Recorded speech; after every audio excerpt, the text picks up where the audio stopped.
दुर्लभ संयोग से भरा हुआ है। इस बार का श्रावण मास जाने कब शुरू होगा। सावन का महीना साथ में जाने की महादेव पर ऐसी कौन सी चीज है इस बार आपको चरा देनी है जिससे कि आपकी जन्म जन्मांतर की गरीबी समाप्त हो जाएगी। दुख दर्द सब कुछ इस बार भोलेनाथ नष्ट कर देंगे, क्योंकि इस बार सावन का महीना है। यह बहुत ही विशेष माना जा रहा है। करीब माना जा रहा है कि 100 साल की बात ऐसा सावन का महीना अब की बार पड़ा है जिसमें 7 तरह की दुर्लभ योग बन रहे हैं, जिसके बारे में हम आगे चलकर आपको जानकारी देंगे। मित्रों, आपको हम बता दें कि सबसे पहले हम जान लेती है कि 2024 में सावन का महीना कितनी तारीख को शुरू होने जा रहा है। नमस्कार दोस्तों, स्वागत है आप सभी का महायोग टीवी चैनल में। हिंदू धर्म में श्रावण मास का विशेष धार्मिक महत्व होता है। इसे साल का सबसे पवित्र महीना माना जाता है। श्रावण में भगवान शिव और माता पार्वती की पूजा बहुत श्रद्धा और भक्ति भाव से की जाती है। आइए इस लेख में श्रावण मास 2024 से जुड़ी सभी जानकारियों के विस्तार से जानते हैं। हिंदू धर्म में श्रावण मास का विशेष धार्मिक महत्व होता है। इसे साल का सबसे पवित्र महीना माना जाता है। इस महीने को श्रावण महीना सावन मास भी कहते हैं। श्रावण में भगवान शिव और माता पार्वती की पूजा बहुत श्रद्धा और भक्ति भाव से की जाती है। इस बार के सावन माह 2 दुर्लभ संयोग से भरा हुआ है। पहला तो इस बार श्रावण मार्च की शुरुआत सोमवार के पवित्र दिन से शुरू हो रहा है। दूसरा, इस बार पूरे सावन में कुल 5 सोमवार के दिन पड़ेंगे। ऐसे में आइए श्रावण मास से जुड़ी सभी जानकारियों के विस्तार से जानते हैं। श्रावण 2024 तिथियां। इस साल का सावन बहुत खास है क्योंकि इसकी शुरुआत ही भगवान शिव के दिन यानी सोमवार से हो रही है। साथ ही इस सोमवार को प्रीति आयुष्मान योग के साथ सर्वार्थ सिद्धि योग भी बन रहा है। इसको लेकर ऐसी मान्यता है कि जो भी इस योग में पूजा करता है उसको भगवान शिव से कई गुना फल की प्राप्ति होती है। इस साल श्रावण मास 21 जुलाई 2024 से शुरू होगा और 30 दिन यानी लगभग 1 महीने बाद 19 अगस्त 2024 को खत्म होगा। जल्द ही सावन का महीना शुरू होने वाला है। इस माह में भगवान शिव को प्रसन्न करने के लिए शिव भक्तों के द्वारा विधि विधान से पूजा अर्चना की जाती है। साथ ही सावन सोमवार का व्रत रखा जाता है। इस पूरे माह में देश भर के शिव मंदिरों में भक्तों की काफी भीड़ देखने को मिलती है। मान्यता है कि जो कोई भक्त सावन माह में विधि पूर्वक पूजा करता है उसे महादेव का आशीर्वाद प्राप्त होता है। सावन में सोमवार का व्रत रखने से अविवाहित लड़कियों को योग्य वर प्राप्त होता है और शादीशुदा जातकों का वैवाहिक जीवन सुख में होता है। सावन सोमवार व्रत से व्यक्ति के सभी पाप नष्ट हो जाते हैं।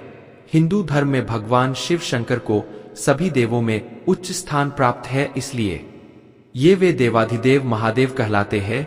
शिव जी की कृपा पाने के लिए सावन का महीना सबसे उत्तम माना जाता है। ऐसे में इस माह आप उनकी पसंदीदा चीजें अर्पित करके शिव शंभू की कृपा पा सकते हैं।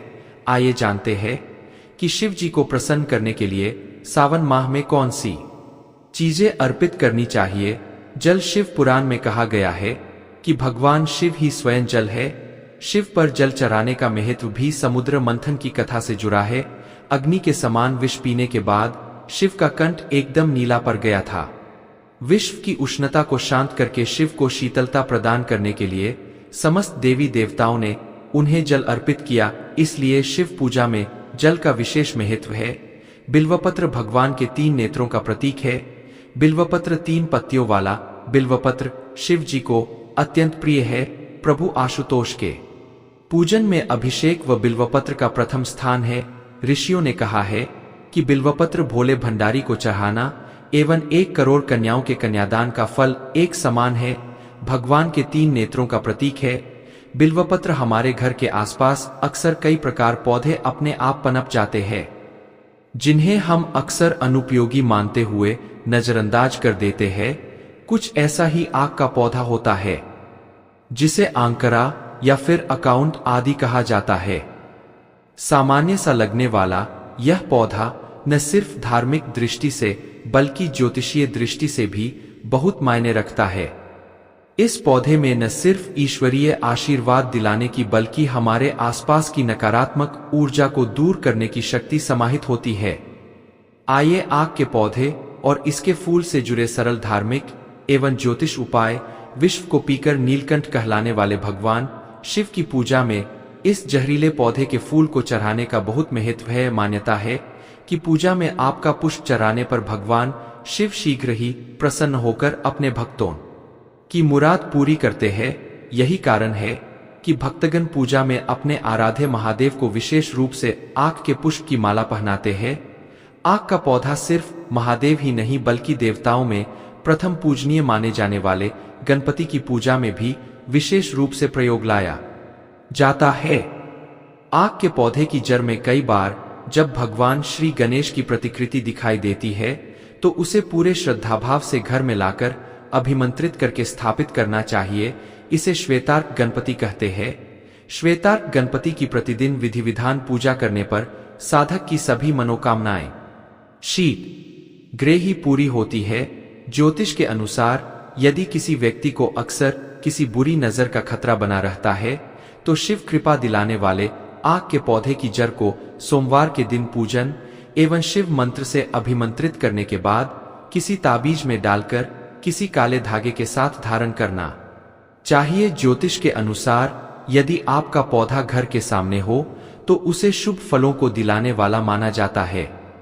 मान्यता है कि जिस भी घर के आसपास यह पौधा होता है उसके यहाँ किसी भी प्रकार की नकारात्मक ऊर्जा का दुष्प्रभाव नहीं होता है। हमेशा सकारात्मक ऊर्जा और सुख समृद्धि बनी रहती है। आपका पुष्प सिर्फ शिव को ही नहीं बल्कि भगवान शनिदेव को भी अत्यंत पसंद है।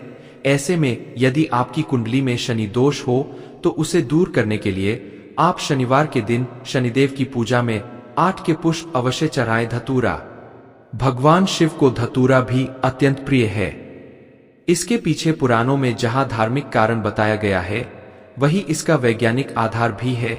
भगवान शिव को कैलाश पर्वत पर रहते हैं। यह अत्यंत ठंडा क्षेत्र है जहां ऐसे आहार और औषधि की जरूरत होती है जो शरीर को ऊष्मा प्रदान करे। वैज्ञानिक दृष्टि से धतूरा सी में मात्रा में लिया जाए तो औषधि का काम करता है और शरीर को अंदर से गर्म रखता है, जबकि धार्मिक दृष्टि से इसका कारण देवी भागवत पुराण में बताया गया है। इस पुराण के अनुसार शिव जी ने जब सागर मंथन से निकले हलाहल विष को पी लिया तब वह व्याकुल हो ने लगे। तब अश्विनी कुमारों ने भांग धतूरा बेल आदि औषधियों से शिव जी की व्याकुलता दूर की। उस समय से ही शिव जी को भांग धतूरा प्रिय है। शिवलिंग पर केवल धतूरा ही न चढ़ाए बल्कि अपने मन और विचारों की करवाहट भी अर्पित करे। भांग शिव हमेशा ध्यान मग्न रहते हैं। भांग ध्यान केंद्रित करने में मदद उद्गार होती है, इससे वे हमेशा परमानंद में रहते हैं। समुद्र मंथन में निकले विष का सेवन महादेवी ने संसार की सुरक्षा के लिए अपने गले में उतार लिया। भगवान को औषधि स्वरूप भांग दी गई, लेकिन प्रभु ने हर करवाहट और नकारात्मकता को आत्मसात किया, इसलिए धाम भी उन्हें प्रिय है। भगवान शिव को इस बात के लिए भी जाना जाता है कि इस संसार में व्याप्त हर बुराई और हर नकारात्मक चीज को अपने भीतर ग्रहण कर लेते हैं और अपने भक्तों की रक्षा करते हैं। कपूर भगवान शिव का प्रिय मंत्र है। कपूर गौरव करुणा कारण यानी जो कप पूर्व के समान उज्ज्वल है। कपूर की सुगंध वातावरण को शुद्ध और पवित्र बनाती है। भगवान भोलेनाथ को इसमें हैक से प्यार है। अतकपूर शिव पूजन में अनिवार्य है। दूध श्रावण मास में दूध का सेवन निषेध है। दूध इस मास में स्वास्थ्य के लिए गुणकारी के बजाय हानिकारक हो जाता है, इसीलिए सावन मास में दूध का सेवन न करते हुए उसे शिव को अर्पित करने का विधान बनाया गया है। चावल को अक्षत भी कहा जाता है और अक्षत का अर्थ होता है जो टूटा न हो। इसका रंग सफेद होता है।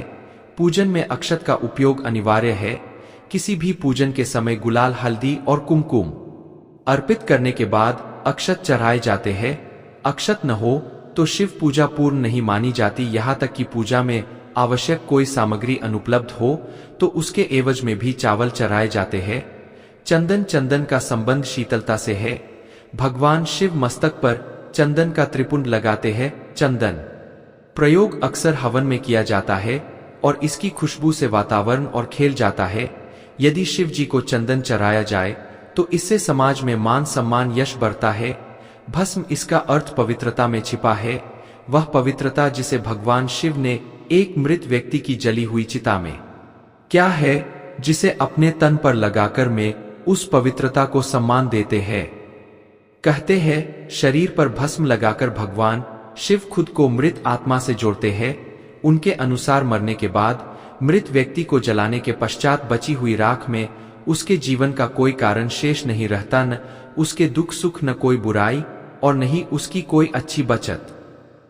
इसलिए वह राख पवित्र है, उसमें किसी प्रकार का गुण अवगुण नहीं है। ऐसी राख को भगवान शिव अपने तन पर लगाकर सम्मानित करते हैं।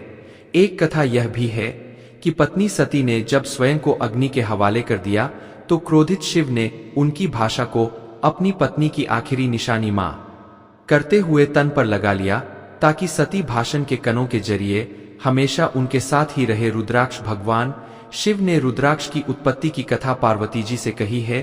एक समय भगवान शिव जी ने 1000 वर्ष तक समाधि लगाई। समाधि पूर्ण होने पर जब उनका मन बाहरी जगत में आया, तब जगत के कल्याण की कामना वाले महादेव ने अपनी आंख बंद की। तभी उनके नेत्र से जल के बिंदु पृथ्वी पर गिरे। उन्हीं से रुद्राक्ष के वृक्ष उत्पन्न हुए और वे शिव की इच्छा से भक्तों के हित के लिए समग्र देश में फैल गए। वृक्षों पर जो फल लगे वे ही रुद्राक्ष है। श्रावण में क्या होता है? इस पावन मास में श्रद्धालु भगवान शिव और माता पार्वती की पूजा करते हैं। श्रावण मास में ज्यादातर श्रद्धालु सोमवार के दिन व्रत रखते हैं और भगवान शिव की शुद्ध मन से पूजा करते हैं। अविवाहित लड़कियां श्रावण के हर मंगलवार को मंगला गौरी का व्रत रखती है। कुछ महिलाएं मनचाहा पति पाने के लिए सोमवार व्रत करती है और भगवान शिव का आशीर्वाद प्राप्त करती है। श्रावण के दौरान कांवड़ यात्रा भी बहुत प्रसिद्ध है, जिसमें श्रद्धालु पवित्र गंगा के पास विभिन्न धार्मिक स्थानों पर जाते हैं और वहां से गंगाजल लाकर शिवरात्रि के दिन भगवान शिव को चढ़ाते हैं। श्रावण का महत्व। समुद्र मंथन की कहानी। हिंदू धर्म के ग्रंथों के अनुसार समुद्र मंथन के समय निकले सारे जहर को भगवान शिव ने पी लिया था।